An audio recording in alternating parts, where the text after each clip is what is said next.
All right, Maniac Magee, Chapter 37. Thus began a series of heroic feats by Maniac Magee.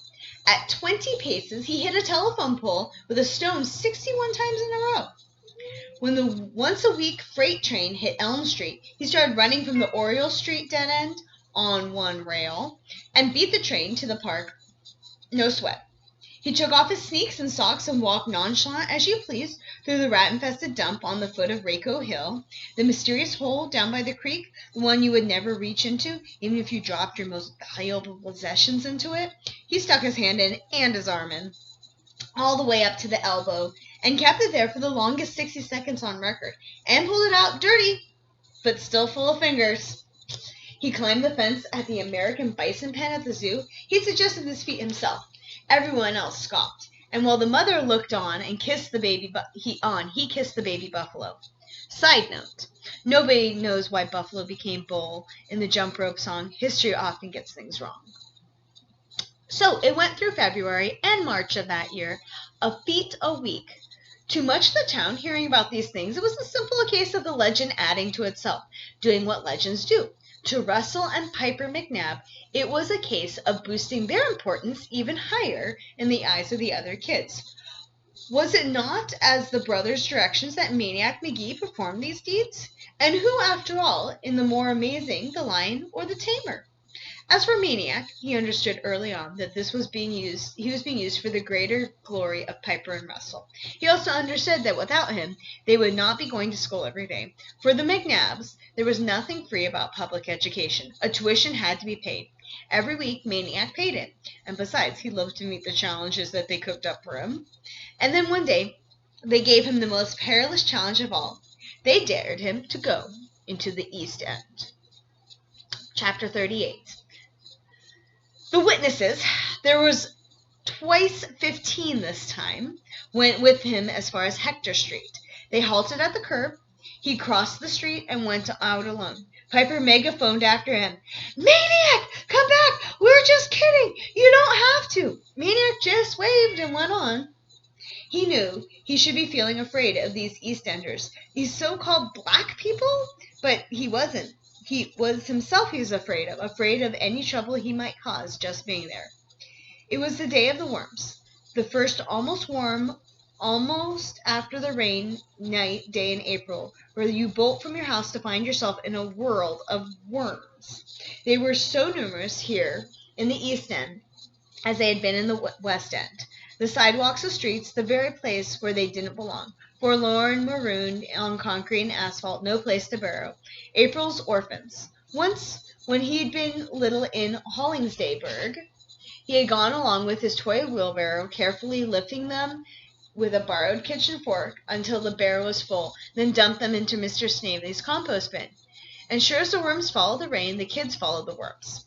West End, East End. They had poured from their houses onto the cool, damp sidewalks, and they gave the worms any notice. It was when they squashed one underfoot.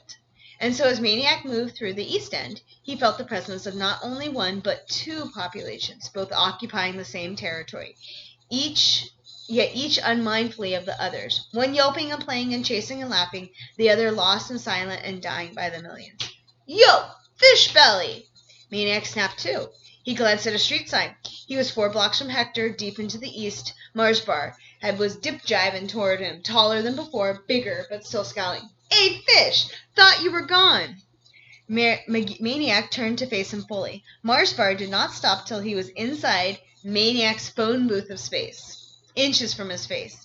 They locked eyes levelly. Maniac thinking, "I must be growing too," he said. "I'm back." The scowl fiercened. "Maybe nobody told you.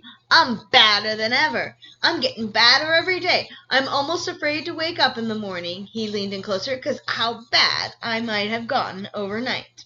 Maniac smiled and nodded. "Yeah, you're bad, Mars." He gave a sniff. His smile went a little smirky. "And I'm getting so bad myself, I think I might be half black."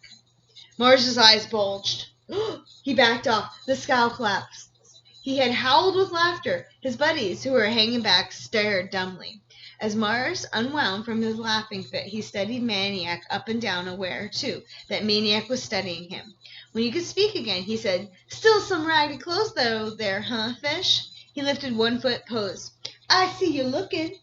Do you like my kicks?" "Just got 'em." Maniac nodded. "They're nice." They were more than nice. They were beautiful. The best, yes, the baddest sneaks he had ever seen. Way better than anything Grayson could have afforded. "I forgot to tell you something else, too, Fish." "What's that?" "I'm fast. I mean, faster. I'm working out. I got my new boss kicks." He sprinted in place, arms and legs pistoning to a blur. He stopped. He jabbed a finger at Maniac's nose, pressed in it, flattening the soft end of it. "See? Guess you were right. Now at least you got yourself a black nose." He laughed. They both laughed. Everybody laughed. Then Mars turned scowling again and said, "But you ain't black enough or bad enough to beat Mars Man now. We gonna race?" The race was set up on Plum Street, the long level block between Ash and Jackson. By the time they were ready, half the kids in the East End were there, from the teeniest pipsqueaks to high schoolers. The little kids ran races of their own from curb to curb. The bigger kids shoulder blasted and dug into their jeans for points to bet with. For the first time since last fall, mothers' open windows leaned out from their second stories. Traffic was detoured from both ends of the block. No one could find strings for the finish, so a second-story mother dropped out a spool of bright pink thread. Another problem for the start. First, they had to find chalk to draw the starting line. When they did, nobody could seem to draw it straight. The result, a stack of starting lines creeping up the street, till somebody brought out a yardstick and did it right.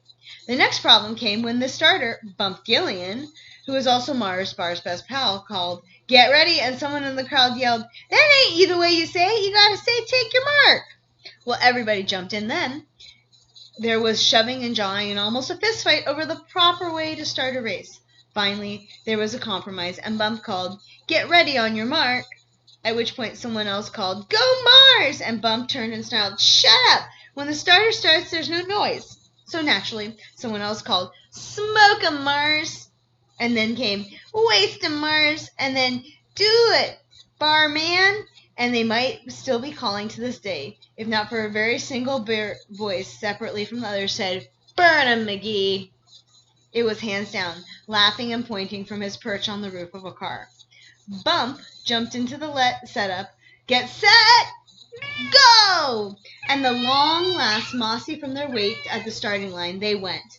Even as the race began, even after it began, Maniac wasn't sure how to run it. Naturally, he wanted to win, but at least do his best. All his instincts told him that. But there was one other consideration: whom he was racing against, and where, and what the consequences might be if he won. There was heavy considerations, heavy enough to slow him down, until the hysterical crowd and the sight of Mars Bar's sneakers bottoms and the boiling of his own blood ignited his afterburners, and before he could say, "Burn him, Magee," he was ahead, the pink thread bobbing in his sights. But he never saw the body break the thread. He only saw the face of Mars Bar, straining, gasping, unbelieving, losing. They went crazy. They went wild. They went totally bananas. "You see him? He turned around. He ran backwards.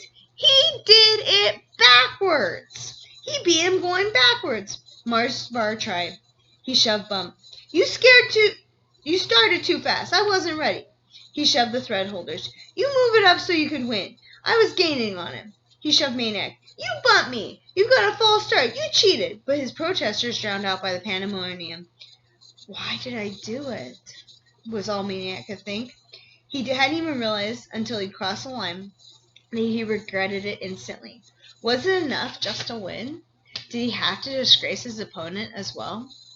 Had he done it deliberately to pay back Mars Bar for all his nastiness, to show him up and shut him down for once and for all?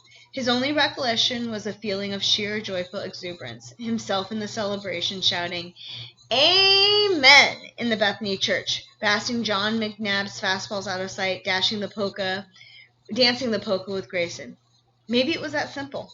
After all, who asks why otter toboggans down mud banks? But that didn't make it any less stupid or rotten the thing to do. The hatred in Mars Bar's eyes was no longer just about him being a white kid from the East End. It was for Jeffrey Magee, period. The crowd surged with him as he made his way westward. It wasn't clear whether they were glad or not glad that he had won, only that they had seen something that set them off. They jostled and jammed and high-fived and jibed for every one who called him White Lightning. Two more were challenging him to a race. "Right here, baby, you and me. We gotta do this, turning back, and on who?" Maniac kept moving, embarrassed, wishing he could just break out and sprint to the West End, wishing he could duck into the Beals' house and be sanctuaried there and not fear reprisals on them. And just about then, miraculously, two little hands were worming into him, two familiar voices squealing, "Maniac! Maniac!" Hester and Lester. He snatched them up, one in each arm. He was on Sycamore Street. There was the house, the door opening, Amanda, Mrs. Beale, smiling to beat the band. Chapter 39. During the night, March doubled back and grabbed April by the scruff of its neck and flung it another week or two down the road. When Maniac slipped silently from the house at dawn, the only thing they ever managed to get away, March pounced with cold, nasty paws on him. But Maniac wasn't minding. The reunion had been ecstatic and tearful and non-stop happy, and inside he was pure July. He was half a block up Sycamore before he stopped tiptoeing. Minutes later he crossed Hector. The streets were dry. On occasion, an occasional scrap of chewed rawhide was all that remained of the worms. Hours later, Russell and Piper spotted him 3 blocks away. "Maniac, you're alive!" "We thought they'd got you. We thought they'd slit your throat. We thought they'd strangled you and pulled you out your tongue. We thought they'd chopped off your head and boiled you and drunk your blood. Yeah, and ate your brains. Yeah, don't they drink brains? Oh, yeah, don't drink brains, you moron meatball. Yeah, dude. Brains are like milkshakes, like Dairy Queen. You can drink them like a straw. You can hear them go if you shake your head hard enough. Listen. Hey, get off my head. Hey, help!" They were off and running. Maniac couldn't help laughing. In spite of their twisted, ludicrous impressions of East Enders, the concerns and the tears in their eyes had been genuine. They had really missed him. They'd really been afraid for him. 2 houses away he could hear the thump, almost feel it. The father, Johnny McNabb's or George McNabb's voice saying, "Lay him down easy. I said easy," followed by son John. This easy enough? Thump! Followed by a string of curses at George McNabb that fried the cold morning like an egg. The living room was hazy with dust. At the back end of the dining room, they were bringing in the cinder blocks, George and John and a handful of cobras, lugging and grunting them in. Thump! Thump! "Hey, kid!" George McNabb was pointing through the haze. 3 months, and he still didn't know the tenant's name. "Get your little hide over here. Stop lugging these." Maniac waved. "Later. Gotta go." And he shut the door and headed up the street. So, they were really doing it. He had heard them planning it for weeks. Making drawings, buying and stealing cement trowels, a level up pillbox, they called it. Once it was done, they'd be ready. Let the revolt begin. Let the rebels, as they called the East Enders, come. Let them burst through the newly installed bars over the plywood on the windows. Let them bust the steel door. They'll find themselves staring down the barrel of a little surprise. They squabbled over what was surprise should be. Uzi, AK-47, bazooka. "Why?" Maniac had asked Giant John one day. "Why what? Why are you doing all this?" "To get ready. What else?" "Well, what do you think is going to happen?" "What's going to happen?" Giant John swatted a squad of roaches from the kitchen table and sat down. "What's going to happen is one of these days they're going to revolt." "Who says that?" "Who cares who says that? You think they're going to make an announcement?" Maniac tried to picture Amanda and Hester and Lester and Bow Wow storming the barricades. "What's all this? When's this all supposed to happen?" John shrugged. "You never know. Maybe this summer." He jumped up and grabbed a beer from the fridge, flipped it open. They like to revolt in the summer. Makes them itchy. They're gonna overrun the city. This time we'll be ready. And he told Maniac when he often imagined lying in bed, the black sweeping across Hector one steaming summer night, torches, chains, blades, guns, wars, cries, marauding, looting, overrunning the West End, climbing in through smashed windows, doors, looking for whites, bloodthirsty for whites like Native Americans in the old days. "That's what they're going to do," Giant John nodded, and thoughtfully. "They're today's Native Americans raiding us." The cockroach strolling up his pant leg wasn't the only thing making Maniac feel crawly. He shook off the roach. He moved to the center of the kitchen to surround himself with as much space as possible. But other people, he said, I don't hear them talking about revolts. Nobody else wants to make a pillbox. John tilted his head and put his beer to his mouth. Maybe when we do, he grinned, they will. That had been weeks before, and now the pillbox was underway. No longer an idea in the backyard, but a reality in the dining room. Now there was no room that Maniac could stand in the middle of and feel clean. Now there was something else in that house, and it smelled worse than garbage and turds.